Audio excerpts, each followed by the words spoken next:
At 14 years old, Elijah knew the river better than he knew his own reflection, and on the night the war began tearing the nation apart, he would use that knowledge to guide 10 souls across dark waters toward a freedom that existed only on the other side of fear. Before we journey into Elijah's remarkable story of courage and leadership, make sure to hit that subscribe button and turn on notifications so you never miss powerful stories like this one that celebrate the brilliance and bravery of those who risked everything for freedom. The Tennessee River curved through the landscape like a silver scar in moonlight, separating the Dawson Plantation from the possibility of liberation. In the spring of 1861, as news of Fort Sumter's fall rippled across the South and the Civil War ignited like a wildfire no one could contain, 14-year-old Elijah stood on the riverbank and studied the currents with eyes that had been trained by necessity to see what others missed. He was small for his age, his body lean from inadequate food and constant labor, but his mind was sharp as any blade ever forged, and he possessed something that couldn't be measured in height or weight, an intimate knowledge of this river that would soon become the difference between bondage and freedom for 11 people. Elijah had been born on Dawson Plantation, the son of Lucy, who worked in the big house kitchen, and a father he'd never known, sold away before Elijah could form memories. From the time he was 7 years old, he'd worked as a water boy, carrying buckets to field workers, and later as a fisherman, spending hours on the river learning its moods and secrets. He knew where the currents ran swift and treacherous, where hidden rocks lurked beneath deceptively calm surfaces, where the water was shallow enough to wade, and where it dropped suddenly into depths that could swallow a person whole. This knowledge, accumulated through years of observation and experience, had become Elijah's most valuable possession, though he'd never imagined how valuable until the night everything changed. "Boys got a gift with that river," old Samuel used to say, watching Elijah navigate the water with confidence that seemed impossible for someone so young. River talks to him, and he listens. That's rare. That's special. But what good was special when you were still property, still subject to the whims and cruelties of people who viewed you as less than human? The Dawson Plantation held approximately 150 enslaved people, spread across cotton fields that stretched toward horizons defined by Master Dawson's greed and ambition. The war's outbreak had created chaos in the careful order that slavery required. White men were leaving to fight, taking with them the constant surveillance and immediate threat of violence that kept enslaved people compliant. Overseer positions were being filled by men too old or too cowardly to enlist, creating gaps in the system's usual efficiency. And most importantly, word was spreading through the enslaved community about Union forces advancing, about contraband camps where fugitives could seek protection, about the possibility that this war might actually lead to emancipation. Elijah heard these whispers in the quarters at night, saw the hope kindling in eyes that had been deliberately kept hopeless, felt the collective shift as people began to imagine possibilities beyond mere survival. His mother, Lucy, was among those whispering, carefully gathering information from conversations overheard in the big house, piecing together a map of where Union lines were advancing, where safety might be found for those brave enough or desperate enough to run. "The river's the path," Lucy told her son one evening as they sat outside their cabin, speaking in voices barely above breath. "Cross the river, head north toward Nashville. Union forces control it now. They setting up camps for folks like us. But Elijah, that river is dangerous. People drown trying to cross, especially at night. We need someone who knows the water, who can guide folks across safe." And Elijah understood what his mother was really saying, what she was really asking. "You want me to take people across?" he said quietly. Not a question, but a confirmation of what his heart already knew was coming. Lucy's hand found his in the darkness, squeezing tight. "Not want, baby. Need. We got a group forming, 10 people who ready to go, who willing to risk it. But they need a guide who knows where to cross, who can read the river at night. You're 14. That's young to carry such weight. But you're also the only one who can do this, the only one who might get them across alive. How do you say no when your people's freedom depends on skills only you possess? How do you say yes when you're 14 and terrified? The group consisted of people Elijah had known his entire life. His mother, Lucy, who at 32 had decided she'd rather die trying for freedom than spend another day in bondage. There was Jacob, a field worker in his 40s, whose back carried scars from countless whippings, but whose spirit remained unbroken. Clara, a young woman of 20 with an infant daughter named Grace strapped to her chest. Brothers William and Henry, both in their 20s, who'd been plotting escape for years and saw the war as their opportunity. Margaret, an older woman who helped with laundry, whose hands were gnarled from decades of labor, but whose determination was fierce. Thomas, barely 16, who'd been threatened with being sold away from his family. And 3 others, Benjamin, Esther, and young Moses, who at 10 years old was even younger than Elijah, orphaned when his parents were sold, with no family left to lose by running. They gathered in secret over several weeks, planning the escape with careful attention to every detail. Elijah studied the river obsessively, noting how spring rains had raised the water level, how the current shifted with each passing day, calculating the best crossing point and the optimal timing. They couldn't simply swim across, some of them couldn't swim at all, and the current was too strong for even strong swimmers in some sections. They needed to cross at a shallow point where they could wade most of the way, using ropes to steady themselves, moving during the darkest part of night when patrols would have the hardest time spotting them. "There's a place about 2 miles downriver from the plantation," Elijah explained during one of their secret planning sessions, drawing a map in the dirt with a stick. "Water's shallower there, spreads out wide over a rock bed. Current's still strong, but manageable if we move careful and stay roped together. Far bank's got good cover, trees come right down to the water.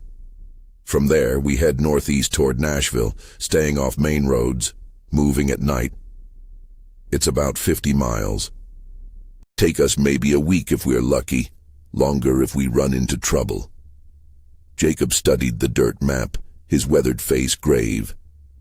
"And what happens if we get caught in the middle of that river? What happens if the patrollers spot us? Would they make it across before being shot, or would the river become their grave?" Elijah had thought about this, had nightmares about it actually. "If we get caught in the river, we're exposed. Can't fight, can't run, can't hide. That's why timing matters so much. We go on a moonless night when clouds cover the stars. We move silent, no talking, no splashing. We trust the darkness and the river to hide us. It's risky, but everything about this is risky. Staying here is risky too," his mother added quietly. "Master Dawson's talking about selling people to raise money for the war effort. Names been mentioned. Some of us in this group are on that list. We run now or we get separated, sold to deep south plantations where escape is near impossible. At least here now we got a chance. We got this river, and we got Elijah who knows how to cross it." The weight of that trust, of 10 people placing their lives and their freedom in the hands of a 14-year-old boy, pressed on Elijah like a physical force. But he also understood something that perhaps the adults didn't fully grasp. Being young was actually an advantage in some ways.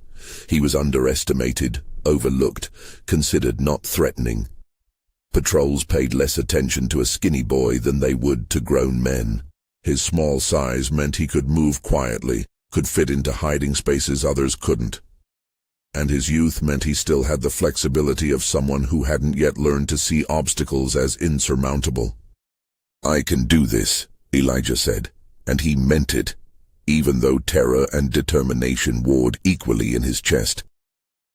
"I can get us across. But everyone's got to trust me completely. In that river, if someone panics, if someone doesn't follow instructions exactly, we could all drown. You got to promise me you'll do exactly what I say when I say it, no hesitation."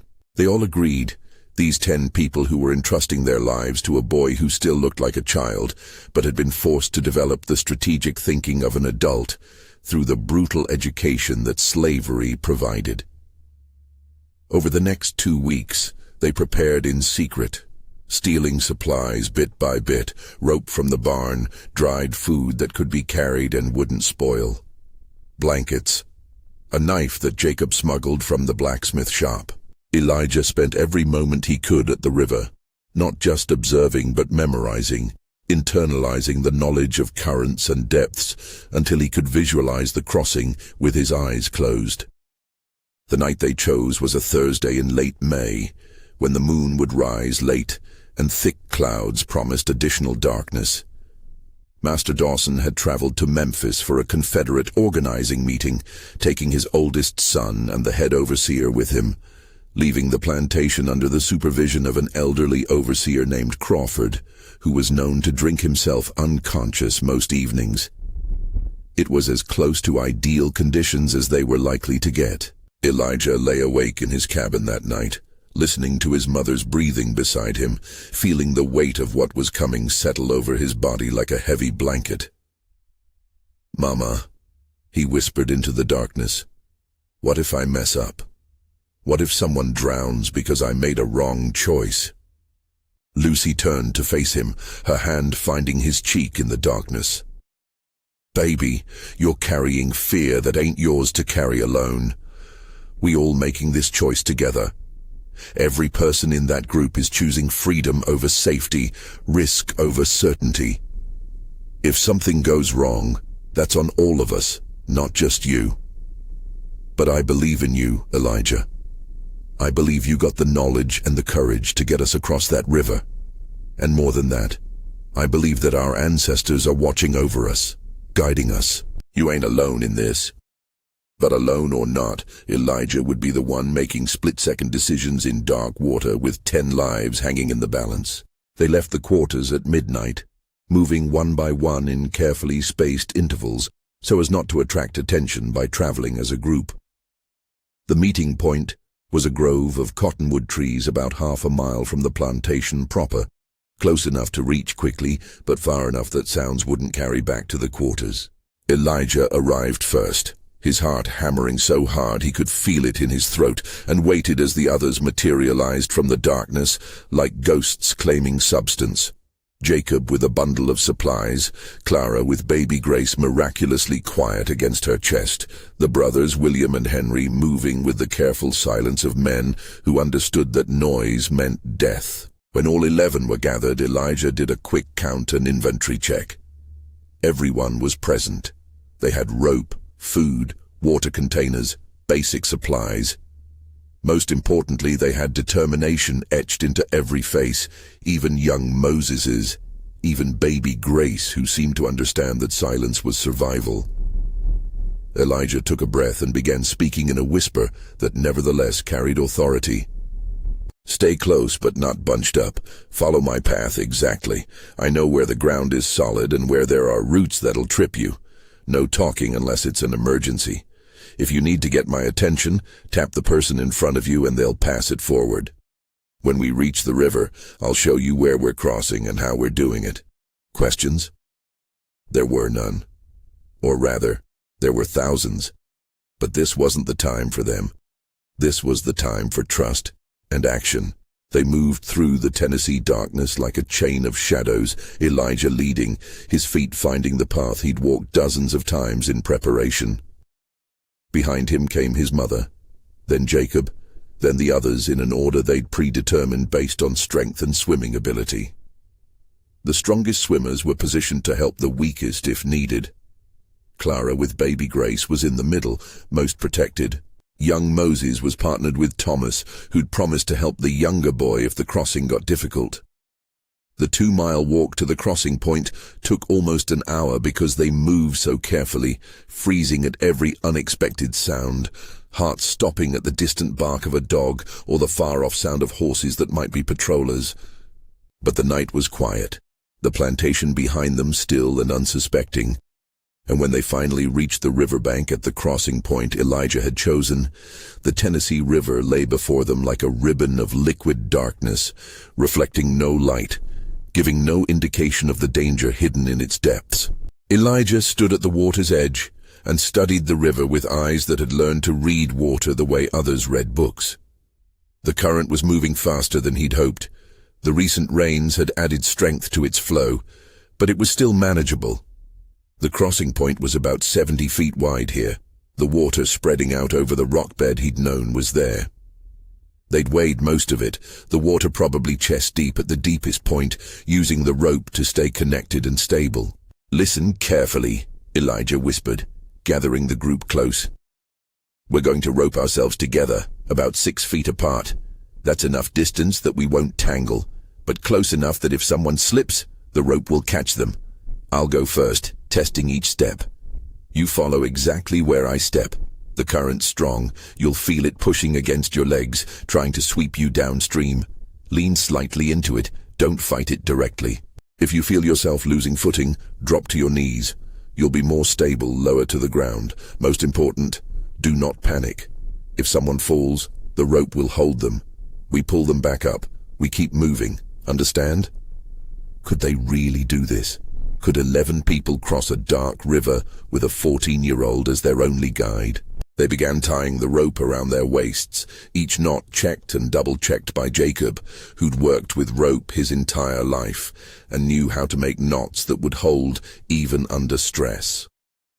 Baby Grace was tied securely to Clara's chest with strips of cloth, the infant's face covered to muffle any sounds she might make.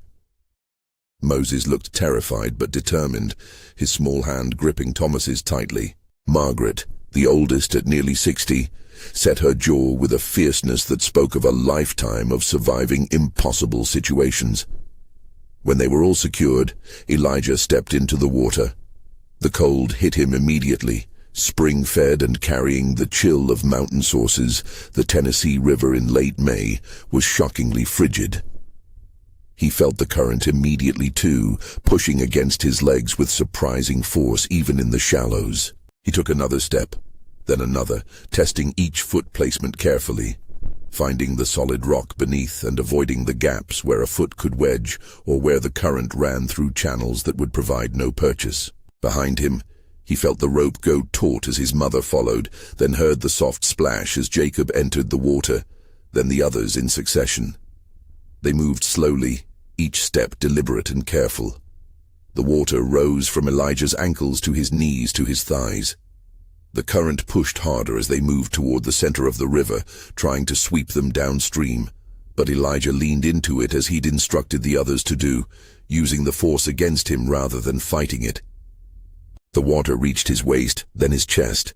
Behind him, he could hear soft gasps as the adults felt the full force of the current, could sense the tension in the rope as people struggled to maintain balance. For Clara and baby Grace, the water was nearly neck-deep. For young Moses, even deeper. Thomas was having to hold him partially aloft while still maintaining his own footing. They were halfway across when disaster struck. Margaret, near the back of the line, stepped on a rock that shifted beneath her weight. Her foot slipped, her balance failed, and suddenly she was falling, the current catching her like a predator seizing prey. The rope jerked tight, pulling everyone connected to it. Clara screamed as she nearly lost her footing, baby Grace crying out in response. The whole line was suddenly in danger of cascading into disaster, 11 people all falling like dominoes because one had slipped. Would this be how it ended, drowning in darkness, freedom so close they could see the far bank? "Hold!" Elijah shouted, abandoning the silence that had protected them because survival now mattered more than stealth. "Everyone hold your position. Don't move." He felt the rope straining, felt Margaret's weight pulling them all downstream through the connection. Behind her, Benjamin and Esther were being dragged sideways by the force. Jacob was bracing against the current, using his strength to anchor the line. William and Henry had dropped to their knees as Elijah had taught them, lowering their centers of gravity to provide more stability. "Jacob, Benjamin, pull her up," Elijah commanded, his young voice carrying an authority born of necessity. "Everyone else, hold steady." The two men began hauling on the rope, pulling against the current that wanted to claim Margaret, pulling against the water that wanted to sweep them all away. Margaret was thrashing, panicking, fighting the water and the rope both, making it harder for them to help her. Elijah needed to calm her down, or her panic would kill them all. "Margaret," he shouted across the water, "stop fighting. Let the rope hold you. Trust us." And somehow, through the terror and the cold and the water filling her nose and mouth, Margaret heard him. She stopped thrashing, went limp, let herself be pulled. Jacob and Benjamin hauled her upward, their feet braced against the rock bed, their muscles straining. Slowly, inch by inch, they pulled her back to vertical, back to standing, back to safety within the line. But the commotion had cost them their stealth. From the bank they'd left behind, Elijah could hear shouting. The patrollers had heard them, were coming. He could see lamplight bobbing through the trees, getting closer, could hear dogs barking in the distance. "Move!" Elijah shouted, abandoning all pretense of silence. "Move now, fast as you can, get to the far bank." They splashed forward, speed replacing caution, noise replacing stealth, because the only thing that mattered now was reaching the other side before the patrollers reached the riverbank. The water was getting shallower as they approached the far side, waist-deep, then thigh-deep, then knee-deep. Elijah could hear the patrollers behind them, could hear someone shouting, "Stop! Stop or we'll shoot!" But he kept moving, kept pulling the line forward. Gunshots cracked through the night, bullets splashing into the water around them. Clara screamed, covering Grace's body with her own. Moses was crying, but Thomas was pulling him forward, not stopping, not slowing. Jacob was shouting encouragement. Margaret was praying aloud.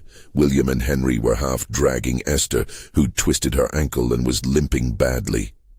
Elijah's feet hit mud, then solid ground. Then he was out of the water, pulling the rope, pulling his mother up the bank, pulling everyone behind him.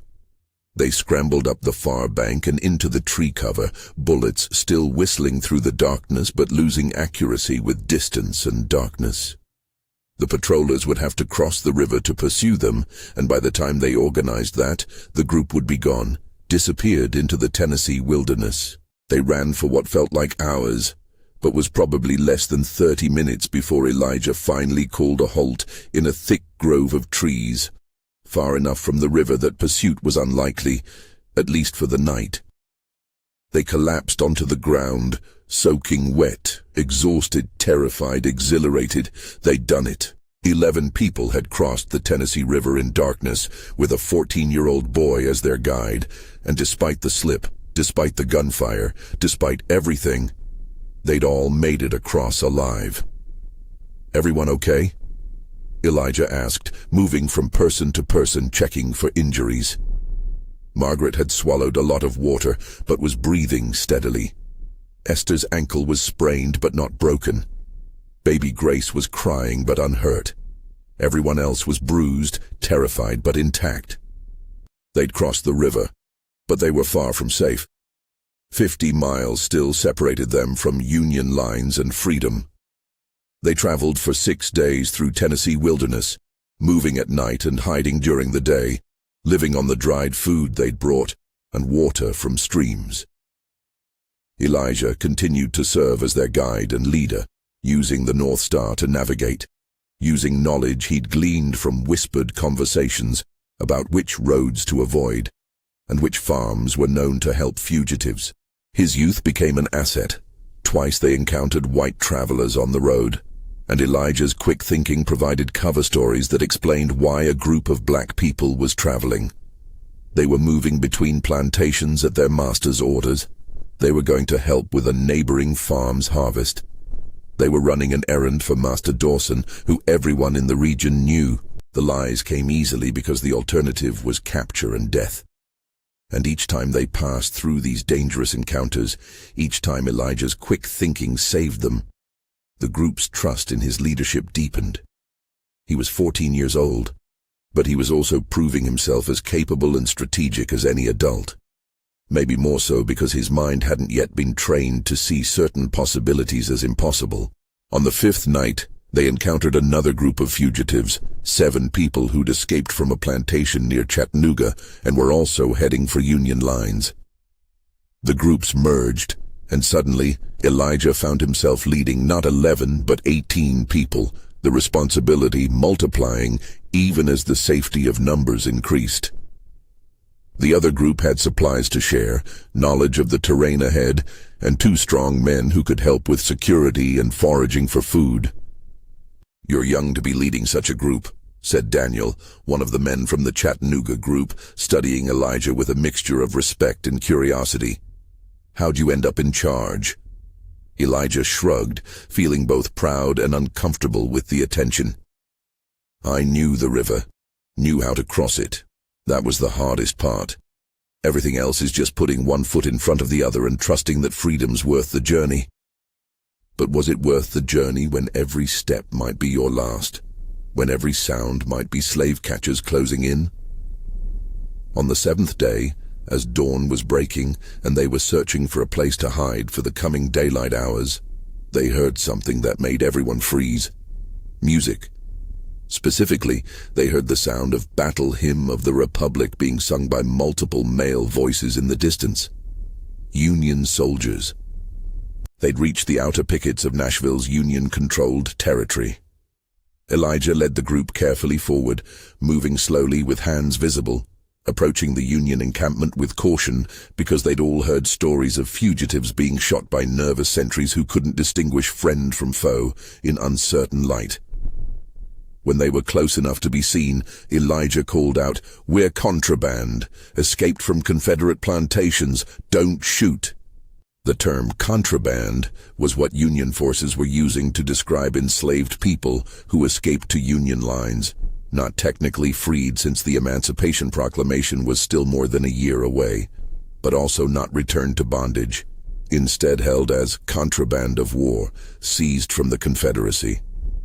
It was an imperfect status, a legal fiction that nevertheless represented safety and the possibility of eventual freedom. Union soldiers emerged from the tree line, weapons lowered but ready, studying the ragged group of 18 exhausted people who just walked out of the wilderness. The sergeant in charge, a man with kind eyes and a Massachusetts accent, looked them over and shook his head in amazement. "You all came from Confederate territory? How far did you travel?" "About 50 miles, sir," Elijah said, his voice hoarse from exhaustion and the week of carefully rationed water. "From Dawson Plantation on the Tennessee River. Crossed the river 7 nights ago. Been walking since." The sergeant's eyes fixed on Elijah, taking in his youth, his small stature, the quiet authority with which he spoke for the group. "And who led you? Who guided you here?" The entire group, as one, pointed at Elijah. His mother spoke. "My son, 14 years old, led us across the river in darkness, led us through 50 miles of enemy territory, kept us together and kept us safe. This boy right here is the reason we're all alive and free." The sergeant extended his hand to Elijah, shaking it with the respect one adult offers another. "That's remarkable, son. That's heroism. Welcome to Union lines. You're safe now. All of you are safe." Safe. The word felt foreign, felt impossible, felt like something too precious to believe. But as Union soldiers led them into the contraband camp outside Nashville, as they were given food and blankets and medical attention for their injuries, as baby Grace finally stopped crying and Margaret finally stopped shaking from the ordeal in the river, safe began to feel real. The contraband camp held hundreds of people who'd escaped from Confederate territory, all living in a state of limbo. Not enslaved, but not yet legally free, waiting for the war to resolve itself, waiting for formal emancipation, waiting for the world to catch up with the freedom they'd already claimed for themselves. Elijah and his group were assigned a section of the camp, given access to food distribution and medical care, and most importantly, given the space to begin processing what they'd been through. That first night in the camp, as Elijah lay on a real cot for the first time in his life, under a Union Army blanket, listening to his mother's peaceful breathing beside him, he felt the weight of the past week settle over him. He'd led 11 people, then 18, through one of the most dangerous journeys imaginable. He'd made countless life or death decisions. He'd guided them across a dark river, through hostile territory, past slave catchers and patrollers, all the way to Union lines and safety. At 14 years old, he'd done something that many adults would never have the courage or capability to attempt. But more than that, he'd proven something that slavery tried desperately to deny. That enslaved people were not passive victims waiting for salvation, but active agents of their own liberation. That a 14-year-old black boy could possess knowledge and courage and strategic thinking that exceeded that of the grown white men who claimed to own him. That intelligence and capability had nothing to do with legal status or the color of one's skin, and everything to do with opportunity and necessity. In the weeks that followed, word of Elijah's journey spread through the contraband camp and beyond.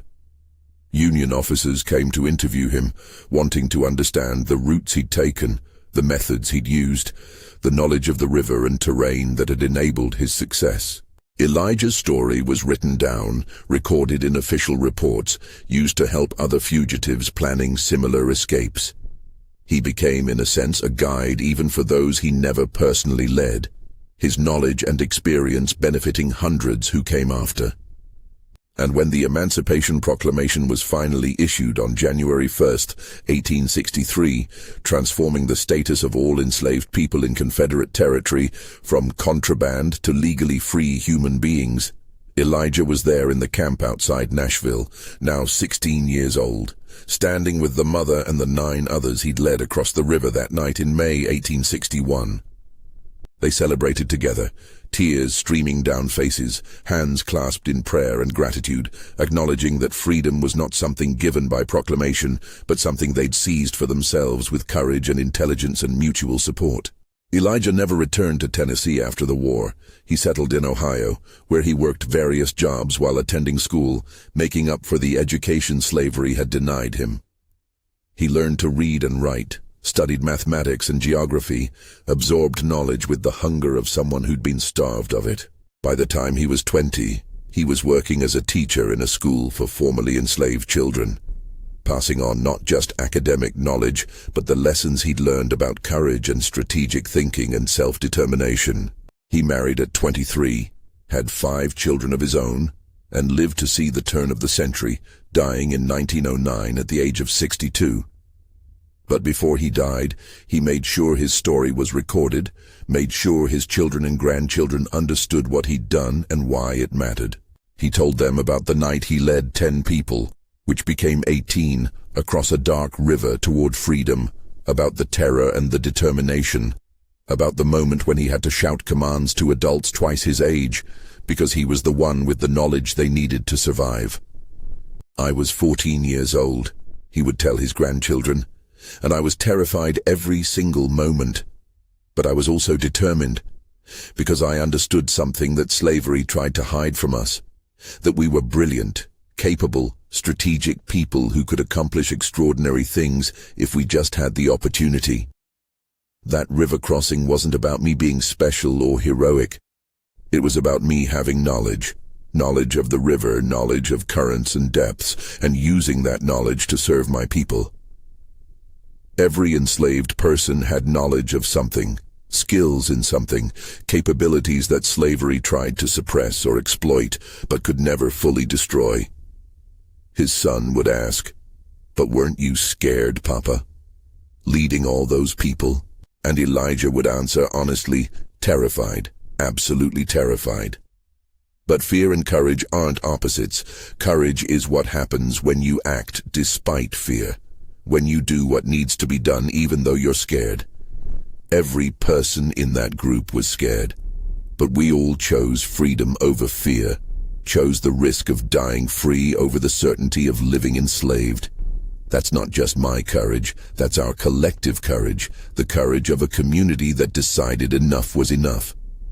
Elijah's story became part of family lore, passed down through generations, a reminder of what their ancestors had endured and accomplished. But more than that, it became part of the larger narrative of resistance and self-liberation that characterized the enslaved experience in America. For every Elijah whose story was recorded, there were dozens whose names were never written down, whose river crossings went undocumented, whose acts of courage happened in darkness and were remembered only within families and communities. What Elijah's story demonstrates is that enslaved people were not waiting passively for the Civil War or the Emancipation Proclamation to free them. They were actively pursuing freedom through every means available, using intelligence and knowledge and strategic thinking to create paths to liberation. A 14-year-old boy knew the Tennessee River well enough to guide people across it at night because he'd spent years observing, learning, internalizing knowledge that would eventually save lives. That kind of strategic education, that intentional accumulation of potentially useful knowledge, happened throughout the enslaved community. The river was both literal and metaphorical in Elijah's story. Literally, the Tennessee River that had to be crossed. Metaphorically, the barrier between bondage and freedom that required courage and knowledge to traverse. And the crossing was both a single night's event and a week-long journey. Both the moment when feet left Confederate soil and the process of claiming and maintaining freedom in Union territory and beyond. When we remember Elijah's story, we should remember not just the drama of the river crossing, though that was certainly dramatic, but also the years of preparation that made it possible, the community support that enabled the escape, the strategic thinking that turned a 14-year-old's knowledge into a tool for liberation. We should remember that he led not through physical strength or imposing presence, but through knowledge, through earned trust, through the kind of quiet competence that proves itself in action. We should remember, too, that freedom for Elijah and his group didn't end with reaching Union lines. It continued through the war years, through Reconstruction, through the long struggle for civil rights and full equality that extended far beyond the legal abolition of slavery. Freedom was not a destination, but a journey that began with that river crossing and continued through generations. At 14 years old, Elijah knew the river better than he knew his own reflection, and he used that knowledge to save lives, to strike a blow against slavery's foundations, to prove that enslaved people were agents of their own liberation. He was small, young, considered insignificant by the system that claimed to own him. And precisely because he was underestimated, he was able to accomplish something extraordinary.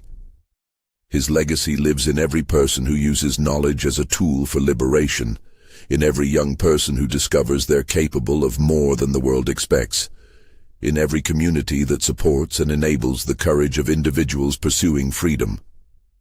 His legacy lives in the recognition that intelligence and capability exist independent of age or legal status or societal prejudice, that a 14-year-old enslaved boy could possess strategic brilliance that exceeded that of grown men with formal education and social power.